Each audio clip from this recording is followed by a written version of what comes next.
उपोषणकर्ते लक्ष्मण हाके आणि मनोज जरांगे पाटलांच्या उपोषणाला धनंजय मुंडे यांनी भेट दिल्याचं त्यांनी सांगितलं। तर प्रत्येक आरक्षण मिळालेल्या प्रत्येक व्यक्तीला नोकरी मिळेल याची गॅरंटी प्रत्यक्ष भगवंतही देऊ शकत नसल्याचं त्यांनी म्हटलंय। दरम्यान त्यांच्यासोबत संवाद साधलाय आमच्या प्रतिनिधी मीनाक्षी म्हात्रे यांनी। पाहूया।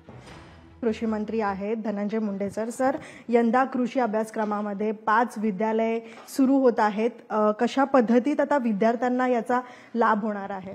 खरं तर राज्यामध्ये कृषी क्षेत्राचा विकास लक्षात घेता आणि आधुनिक कृषी क्षेत्रामध्ये जर अधिकची प्रगती करायची असेल तर कुशल मनुष्यबळाची गरज आणि आवश्यकता असते। यासाठी कृषी क्षेत्रामध्ये मोठ्या प्रमाणात मनुष्यबळ निर्मिती करण्याचा महायुती शासनाचा या ठिकाणी उद्देश आहे। या तांत्रिक मनुष्यबळामुळे देशातील व गावातील राज्यातील आधुनिक कृषी क्षेत्राला पाठबळ मिळेल। आपण एकीकडे आम्ही सांगतो की शेतकऱ्यांनी परंपरागत शेती हा विषय सोडून आता आधुनिक शेतीकडे यायला पाहिजे। आधुनिक शेतीसोबत यांत्रिकीकरणाची जोड त्याला दिली पाहिजे, कारण शेवटी त्याची उत्पादन खर्च जो आहे तो उत्पादन खर्च करायचा असेल तर कुशल मनुष्यबळाची गरज आहे, आधुनिक शेतीची गरज आहे आणि या आधुनिकीकरणासोबत यांत्रिकीकरणाची गरज आहे।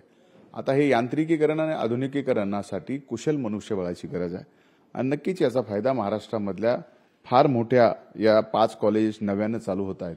त्याच्यामुळे जे शेतकऱ्याची मुलं आहेत किंवा ज्यांना या आधुनिक शेतीसाठी काहीतरी करायचं आहे त्या मुलांना अशा कॉलेजमध्ये शिक्षण मिळाल्यानंतर जसं शेतकऱ्यांचं भविष्य उज्ज्वल होणार आहे तसं या कुशल मनुष्यबळाचं सुद्धा शेतकऱ्याची आणि काळ्या आईची सेवा करून भलं होणार आहे, हे मात्र निश्चित या ठिकाणाहून दिसत आहे। प्रोजेक्ट सुनील वर्मासह मीनाक्षी म्हात्रे, लोकशाही मराठी, मुंबई।